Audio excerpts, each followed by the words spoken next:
মিজানুর রহমান আজহারি সাহেব, আমি আপনাকে কয়েকটা কথা বলি।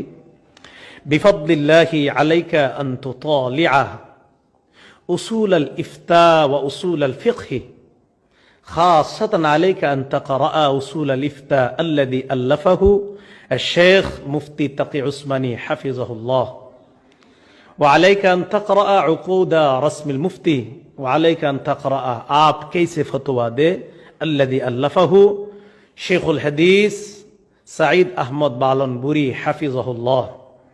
بفضل الله عليك أن لا تفتي في أي مسألة أمام الناس فتسقط في مصيبة عظيمة ويسقط الناس في مصيبة عظيمة.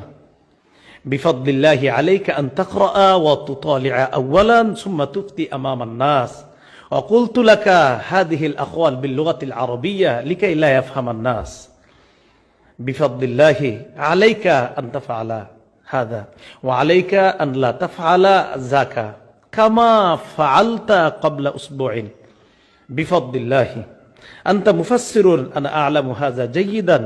أنت لست بمفتي ولست بأهل الإفتاء، فلذا لا تفتي في أي مسألة. عليك أن تفسر، عليك أن لا تفتي. এই কথাগুলো আমি আমার প্রিয় শেখ মিজানুর রহমান আজহারি সাহেবকে আরবিতে বললাম। জনগণ যেন আপনারা বুঝতে না পারেন, উনি বুঝবে ইনশাল্লাহ। আমি আশাবাদী উনি আমার কথাগুলো শুনবে। এবং এই জায়গায় কি বলেছি এটা আপনাদের জানা দরকার নেই, উনি বুঝতেছেন আলহামদুলিল্লাহ, এটা উনিই জানবেন।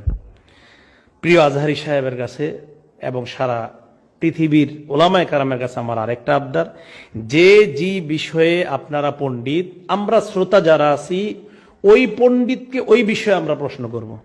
যেমন আমাদের প্রিয় আজহারি সাহেব মাশাআল্লাহ কোরআনের একজন গবেষক, তা আমরা তাকে কোরআনের বিভিন্ন বিষয়ে প্রশ্ন করতে পারি।